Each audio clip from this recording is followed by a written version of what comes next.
വിശുദ്ധ ഖുർആനിൻ്റെ ഒരു ഭാഷ എന്ന് പറയുന്നത് വളരെ അത്ഭുതകരമായൊരു ഭാഷയാണ്. വിശുദ്ധ ഖുർആൻ മുഹമ്മദ് നബി സല്ലല്ലാഹു അലൈഹി വസല്ലമയാണ് അനുയായികൾക്ക് ഓതിക്കേൾപ്പിച്ചു കൊടുത്തത് എന്നത് ചരിത്ര വസ്തുതയാണ്.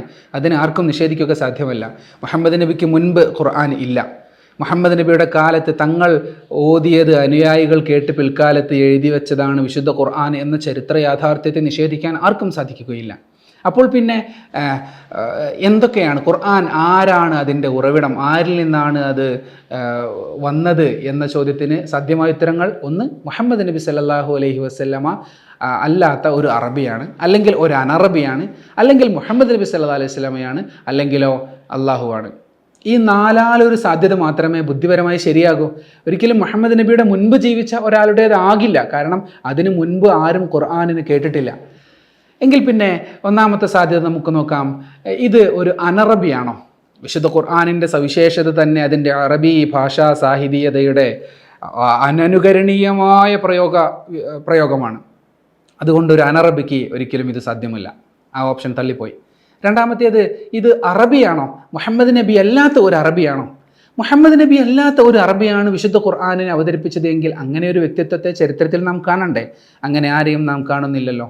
മാത്രവുമല്ല, മുഹമ്മദ് നബിക്ക് പഠിപ്പിച്ചു കൊടുത്ത് പിന്നീട് ഈ ക്രെഡിറ്റൊക്കെ കിട്ടുന്ന സമയത്ത് താൻ ആ ക്രെഡിറ്റ് ഏറ്റെടുക്കാൻ വേണ്ടി വരണ്ടേ?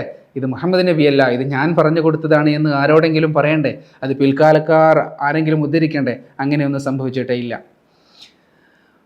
ഇനി അങ്ങനെ ഒരാൾ പുണ്യനബിക്ക് പറഞ്ഞു കൊടുക്കാൻ ഉണ്ടായിരുന്നുവെങ്കിൽ 23 വർഷക്കാലവും നബി സല്ലല്ലാഹു അലൈഹി വസല്ലമയോടൊപ്പം ആ വ്യക്തിത്വം ആവശ്യമാണല്ലോ. അങ്ങനെ ഒരു വ്യക്തിത്വത്തെ നമ്മൾ ചരിത്രത്തിൽ കാണുന്നില്ലല്ലോ. മൂന്നാമത്തെ സാധ്യത, മുഹമ്മദ് നബി സ്വന്തമായി എഴുതിയതാണ് എന്ന്. മുഹമ്മദ് നബി സ്വന്തമായി എഴുതിയതാകാൻ യാതൊരു സാധ്യതയും ഇല്ലാത്തവണ്ണം പുണ്യനബി ആരിൽ നിന്നെങ്കിലും പഠിച്ചതിന് തെളിവില്ല. സ്വന്തമായി പഠിക്കാനുള്ള അക്ഷരാഭ്യാസം ഇല്ല എന്നത് ഖുർആൻ പ്രഖ്യാപിക്കുകയും മറ്റുള്ളവർ അംഗീകരിക്കുകയും ശത്രുക്കളടക്കം അംഗീകരിക്കുകയും ചെയ്ത വസ്തുതയാണ്. എങ്കിൽ പിന്നെ ഈ വിശുദ്ധ ഖുർആൻ അള്ളാഹുവിൽ നിന്ന് അവതീർണമായതാകണം എന്നത് മാത്രമാണ് അവശേഷിക്കുന്ന ഏക സാധ്യത. ഇത് നമുക്ക് ബോധ്യമാകുന്നത് ഖുർആനിൻ്റെ ആ മനോഹരമായ ശൈലിയാണ്. പുണ്യനബി സല്ലല്ലാഹു അലൈഹി വസല്ലം അള്ളാഹു അറിയിച്ചു തന്ന സന്ദേശത്തെ തൻ്റെ ഭാഷയിൽ അവതരിപ്പിക്കുന്നതാണല്ലോ ഹദീസുകൾ.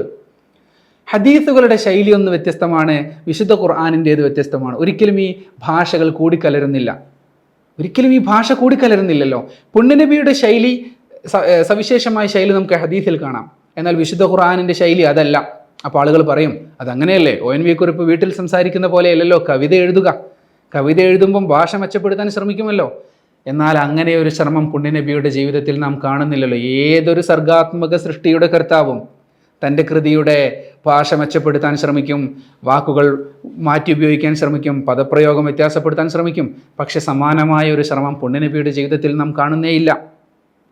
ഭാഷ നന്നാക്കാൻ വേണ്ടി ഒരിക്കലും അവിടെ നിന്ന് വരികളിൽ മാറ്റം വരുത്തുന്നില്ല. ബാക്കി സാഹിത്യ സൃഷ്ടികളുടെ കർത്താക്കളൊക്കെ തങ്ങളുടെ രചനകൾ നടത്തുന്നത് എങ്ങനെയാ?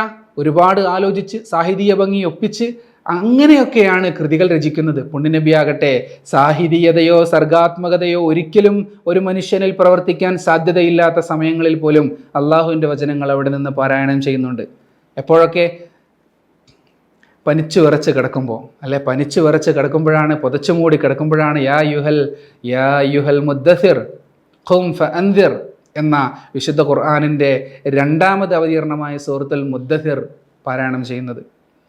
പുണ്യനബി അവിടുത്തെ പത്നിയോട്, ആയിഷ ബീവിയോട് ശയിച്ചു കൊണ്ടിരിക്കുന്ന സമയത്ത് വഹി വരുന്നുണ്ട്. എങ്ങനെയാണ് ആ സമയത്ത് സർഗാത്മകമായി ചിന്തിക്കാൻ കഴിയുക?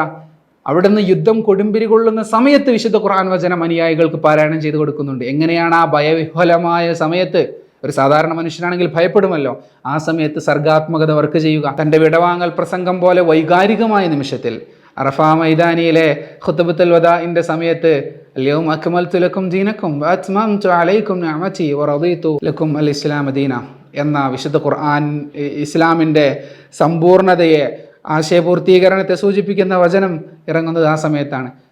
അങ്ങനെ ഒരു മനുഷ്യൻ്റെ സർഗാത്മകത പ്രവർത്തിക്കാൻ സാധ്യതയില്ലാത്ത സമയങ്ങളിലും പുണ്യനബി സല്ലല്ലാഹു അലൈഹി വസല്ലം അള്ളാഹുവിൻ്റെ തിരുവചനങ്ങൾ തൻ്റെ ജനതയ്ക്ക് പാരായണം ചെയ്ത് കേൾപ്പിക്കുന്നുണ്ട്. ഒരിക്കൽ പാരായണം ചെയ്തത് പിന്നീട് ഒരിക്കലും വരികളിൽ മാറ്റം വരുത്തുന്നില്ല. എന്നു മാത്രമല്ല, ഈ വചനങ്ങൾ ഇറങ്ങുന്നത് ഒരിക്കലും നാം ഇന്ന് വിശുദ്ധ ഖുർആനിൽ പാരായണം ചെയ്യുന്ന അതേ ക്രമത്തിലല്ല. മറിച്ച് പാരായണക്രമം പിന്നീടാണ് അള്ളാഹു ജിബ്രീൽ അലൈഹി ഇസ്ലാമിലൂടെ പുണ്യനബിക്ക് പഠിപ്പിച്ചു കൊടുക്കുന്നത്. അതിൻ്റെ ശേഷമാണ് ആ ചിട്ടപ്പെടുത്തുന്നത്. അതിൻ്റെ മുൻപോ സന്ദർഭോചിതമായി സാഹചര്യാനുസാരിയായാണ് വചനങ്ങൾ ഇറങ്ങുന്നത്.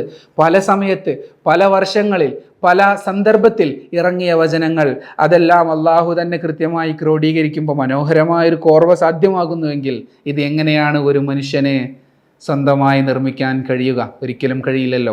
അപ്പോൾ വിശുദ്ധ ഖുർആനിൻ്റെ ആ ശൈലിയും ക്രമവും തന്നെ ബോധ്യപ്പെടുത്തുന്നുണ്ട് ഇത് ഒരിക്കലും മുഹമ്മദ് നബി സല്ലല്ലാഹു അലൈഹി വസല്ലമ എഴുതിയതല്ല, മറ്റൊരാൾ പറഞ്ഞു കൊടുത്തതല്ല, മറിച്ച് അള്ളാഹുവിൽ നിന്ന് അവതീർണമായതാണ്.